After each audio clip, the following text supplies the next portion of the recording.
Cordial saludo, soy María del Carmen Roa Guerrero, estudiante de segundo semestre de Enfermería Superior de la sede norte de la Universidad Manuela Beltrán. Hoy voy a realizar una breve presentación acerca del desarrollo histórico de las ciencias y voy a empezar hablando netamente sobre lo que es ciencia. Entonces, para ampliar un poco más el conocimiento que yo sé que todos nosotros poseemos, podemos empezar diciendo que ciencia es el conjunto de conocimientos que se estructuran a partir de la observación y también de la experimentación. Esto nos lleva a generar preguntas para posteriormente generar una serie de hipótesis que nos lleven a deducir principios y leyes. ¿Con qué fin? Pues con beneficiar a la humanidad, para hacer también que ese desarrollo que se quiere pues se vea más claramente, y las personas que se dedican a hacer ciencia son lo que nosotros conocemos como científicos. En mi primera diapositiva, empezando este breve recorrido, nos estamos remontando al siglo VI a.C. Ahí aparecen todas las raíces de lo que conocemos como ciencia occidental, y se dice que para la época no existía una separación definida entre lo que era la ciencia, la filosofía y la religión.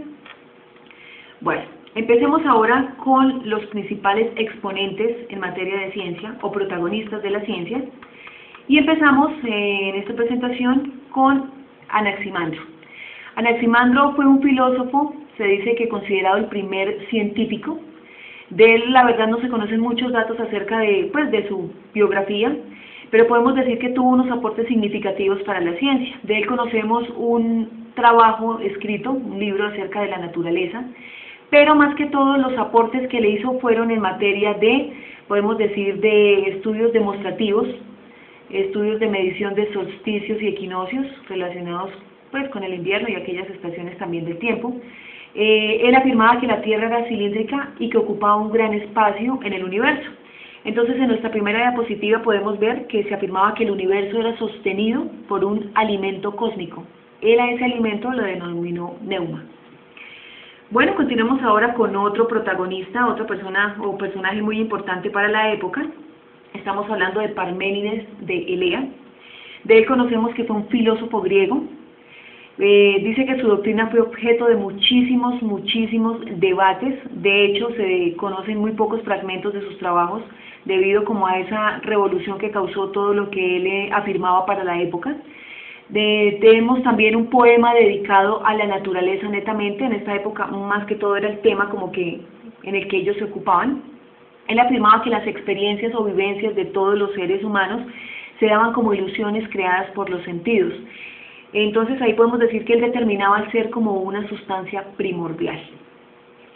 Continuamos ahora con un dato muy importante. Si nos remontamos nosotros hacia el siglo VI nuevamente, ahí se dice que los filósofos, los teólogos y también los científicos fueron formados en la escuela de Mileto. Cuando nosotros nos referimos a la escuela de Mileto, estamos hablando de una escuela filosófica que introdujo unos importantes puntos de vista contrarios como a las opiniones que en esa época se tenían.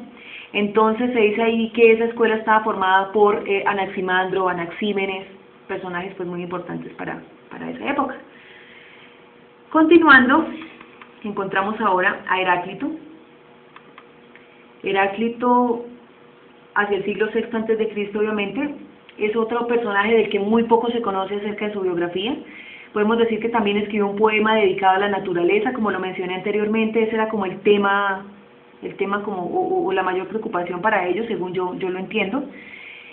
Se dice que también hubo otros libros escritos por él, pero sobre todo de la naturaleza, y él estaba convencido profundamente de que todos los seres estaban sujetos a diferentes sucesos.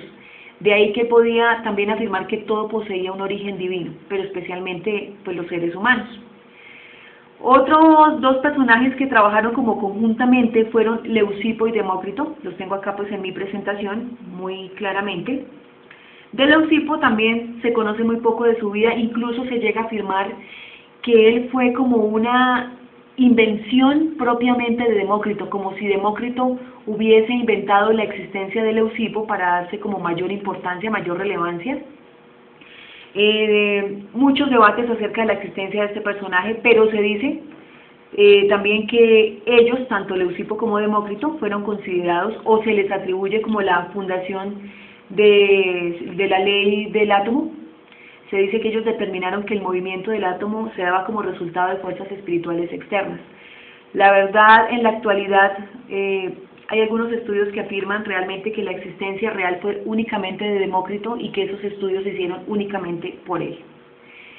Continuando, estaríamos hablando netamente de Demócrito. Se dice que fue un filósofo griego, demasiado famoso para su época. Se dice que fue uno de los autores más importantes de la antigüedad, tuvo muchísimos aportes para la física, las matemáticas, para la música. Demócrito también se dice que contribuyó obviamente con las leyes del átomo y todo lo que conocemos actualmente, porque él decía que las partículas se mantenían en movimiento constante, que chocaban entre sí y daban como ese origen o esa forma a la materia. Entonces, un aporte totalmente importante para la ciencia. Continuamos ahora con Aristóteles, un personaje muy conocido por todos nosotros desde nuestros primeros comienzos educativos, por decir en la escuela, colegio. Estaríamos hablando de un personaje que fue muy íntegro, una persona como muy inteligente, muy entregado y ávido para las ciencias. Entre todas las profesiones, netamente entre comillas, que él tuvo, podemos decir que fue un filósofo, un gran lógico, matemático y científico de la antigua Grecia.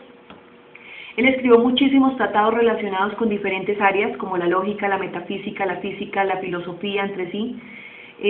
Transformó realmente muchísimas áreas del conocimiento, de ahí que se le conoce a él como el verdadero fundador y padre de la lógica y de la biología. En mi presentación, acá lo remontamos en el siglo IV y V, se dice ahí que se encargó de la recolección de todo el conocimiento de la antigüedad, como si lo hubiera sistematizado, por decirlo de alguna manera, y convertirlo en lo que ahora nosotros conocemos como ciencia. Se encaminaba mucho en el alma y la relación con Dios. Continuamos ahora y vemos también nosotros que los musulmanes tienen una gran participación en la historia de la ciencia. Acá quiero hablar un poquito de Al-Hazen. Se dice ahí que fue considerado el creador del método científico, de ahí que algo muy importante para la historia también nosotros de la investigación. Fue un gran matemático, físico y astrónomo, como lo mencioné, musulmán. Realizó unos importantes aportes y contribuciones para el principio de la óptica. Se dice que introdujo métodos para hacer ciencia, de ahí que un personaje relevante en la historia, y dice que fue considerado uno de los más importantes físicos de la Edad Media. Continuamos ahora con Robert Grosseteste. De él podemos decir netamente que se trataba pues de un gran filósofo de la filosofía moderna netamente, y él introdujo dos aspectos muy importantes, lo que ahora nosotros conocemos como inductivismo y también como deductismo. Él definió el inductismo como la posibilidad de concluir leyes universales a través del estudio de fenómenos particulares. Cuando se refería al deductismo, lo que él hizo fue decir que era el estudio, pero a través de las leyes universales, para deducir el comportamiento, pero de otro tipo de fenómenos particulares. También tenemos nosotros a Roger Bacon en el siglo XII. De Roger Bacon, pues, que fue un filósofo, científico, si no estoy mal, un teólogo inglés, un gran teólogo inglés, que propone la necesidad de describir en detalle el proceso de experimentación para que fuera reproducido y conocido por todas las personas que tuvieran interés en el mismo. Entonces él afirma que la comprobación de conclusiones obtenidas por experimentación eran netamente de tipo externo. Ahora vamos a ver un personaje que en lo personal, y valga la redundancia, para mí es de admiración, y me estoy refiriendo al señor Galileo Galilei. Aquí hacemos referencia al siglo XV. Galileo Galilei, bueno, de él conocemos y se dicen muchísimas cosas, pero netamente fue un gran astrónomo, filósofo, matemático y físico. Él era oriundo de Italia, de ahí que le digo gran relevancia y gran importancia pues a esta zona del planeta Tierra. Dice ahí que estuvo estrechamente relacionado con muchísimas áreas de la ciencia, fue una persona estrechamente vinculada con la revolución científica, se dedicó a muchísimas cosas, música, arte, pintura, Y sus logros, entre sus múltiples logros, él incluye muchísimos avances y mejoras en gran cosas como las leyes astronómicas, las leyes del movimiento. Se considera el padre de la astronomía y, como lo menciono yo en mi presentación, realmente es el padre de la ciencia moderna por todos los grandes y valiosísimos e invaluables aportes que él nos brindó a nosotros, pues, para lo que estamos viviendo actualmente. Continuamos con otro personaje, otro protagonista, pues, del desarrollo histórico de las ciencias, y nos estamos refiriendo al señor René Descartes, o René Descartes, como pues es conocido también comúnmente. Conocemos de él que fue un gran filósofo, matemático, físico inglés, considerado el padre de la geometría analítica. Podemos ver la inteligencia de este personaje, además padre de la filosofía moderna. De acá se dice que fue uno de los más destacados protagonistas de esa revolución científica de la que yo les mencioné anteriormente, y él afirmaba que la materia se veía como algo inerte y el mundo como un objeto que interactuaba entre sí. Él hablaba de esa separación entre materia y espíritu. Fue algo muy valioso para la época. Recordemos que en el siglo XVII. Ahora encontramos a nuestro Isaac Newton. Siempre que hablamos de Isaac Newton lo relacionamos con varias teorías, especialmente la que nosotros conocemos como la ley de la gravedad. Realmente fue un físico, filósofo, teólogo, inventor, alquimista, muy valioso para la época, además de matemático también. Él era de procedencia inglesa y describió la ley de la gravitación universal, estableció muchísimas bases para lo que hoy conocemos como la mecánica moderna, realizó muchísimos trabajos relacionados con la naturaleza, la luz, la óptica, con muchísimos e invaluables aportes. De Isaac Newton podemos decir, como lo tengo yo acá en mi presentación, que es el padre pues de muchísimas cosas, pero caracterizado especialmente por la ley de la gravedad, que pues ya la hemos estudiado a lo largo pues de nuestra formación académica. Continuamos ahora con John Locke, un personaje que de pronto muchos no conocíamos, que no habíamos escuchado nombrar de pronto, mero desconocimiento, pero se dice de él que es un filósofo muy importante, pero más que todo él era un gran pedagogo. Analizaba la sociedad y al ser humano desde muchísimos ámbitos, pero consideraba que todos los seres humanos eran iguales y que dependían siempre de un entorno para desarrollarse. Yo creo que es una visión que se mantiene. Nosotros dependemos de ese gran entorno del cual nosotros somos protagonistas y del cual también nosotros debemos cuidar. De aquí la invitación para cuidar nuestro planeta, valga como la acotación que yo hago. Y se dice mucho que John Locke propone principios de la mecánica newtoniana, tomó trabajos de Newton para basarse él en esos principios que iba él a aplicar, y esto lo hizo enfocado al comportamiento de la sociedad, enfocado realmente al ser humano. Vamos ahora con Charles Darwin. De Charles Darwin yo puedo contarles que fue un naturalista inglés que postuló que todas las especies de los seres vivos habían evolucionado con el tiempo, pero a partir de un antepasado.